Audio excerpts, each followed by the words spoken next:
ఈ సమిష్టి creations banner స్థాపించాము. నిర్మాత విజయ్ కుమార్ రాజు గారు చాలా ఉన్నత భావాలు గల వ్యక్తి. ఆయనతో కలిసి పనిచేయడం ఆనందంగా ఉంది.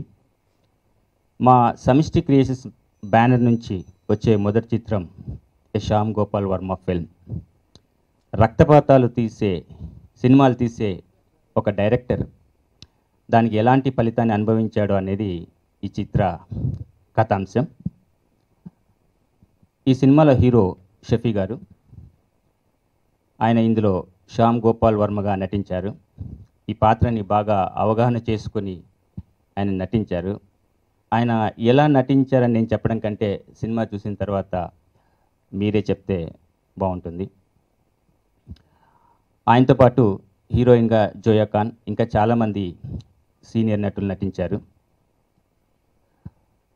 ఈ సినిమాకి మ్యూజిక్ డైరెక్టర్ మంత్ర సినిమాతో బాగా పాపులర్ అయిన ఆనంద్ గారు ఈ సినిమాకి సంగీతాన్ని అందించారు. ఆయన ఇచ్చిన బ్యాక్గ్రౌండ్ మ్యూజిక్ ఈ సినిమాని బాగా ఎలివేట్ చేస్తుంది. Director of photography Rahul Srivastav garu. ఆయన ఈ సినిమాకి ఇచ్చిన లైటింగ్ స్కీమ్స్ ఆయనకి తప్పకుండా పేరు తెచ్చిపెడుతుంది. ఈ సినిమాకి ఎడిటర్ కార్తీక శ్రీనివాస్ గారు. ఎడిటర్గా ఆయనకంటూ ఒక స్టైల్ ఉంది.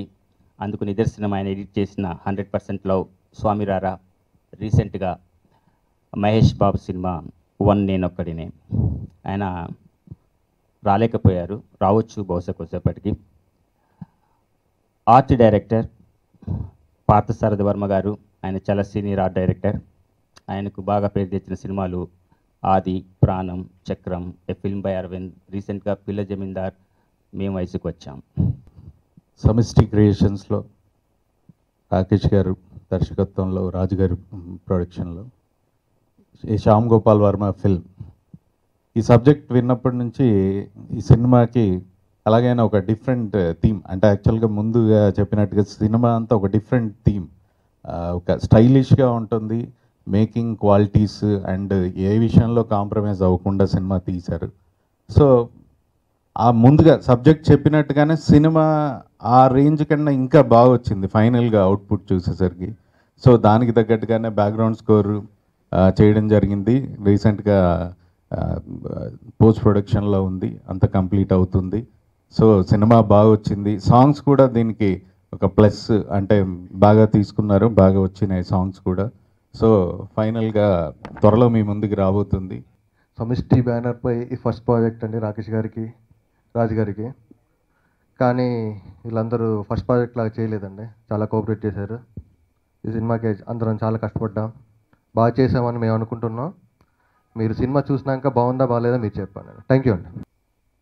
రాకేష్ గారు ఒక 2 ఇయర్స్గా ఈ సబ్జెక్ట్ మీద వర్క్ చేసి, ఆయన నన్ను ఫస్ట్ టైం కలిసినప్పుడు ఒక స్క్రిప్ట్తో కలిశారు. మొత్తం స్క్రిప్ట్లో ఏవేవైతే విషయాలు ఉన్నాయో వాటి గురించి పూర్తిగా చదివిన తర్వాత నాకు ఈ ప్రాజెక్ట్ చేయాలనిపించింది. ఒక యాక్టర్గా ఇమాజినేషన్, ఫిక్షన్, ఇల్యూషన్, ఈ థింగ్స్ని రియలిస్టిక్ వేలో ప్రజెంట్ చేస్తూ అందులో ఉన్న మెథడ్ కానీ లేకపోతే అందులో ఉన్న ప్రాసెస్ కానీ నాకు ఇష్టం. తర్వాత ఏదైనా సరే, ఏ ఇన్సిడెంట్ అయినా సరే, ఏ వర్క్ అయినా సరే, ఒక రియలిస్టిక్ న్యాచురల్ ప్రాసెస్ అంటే నాకు చాలా ఇష్టం.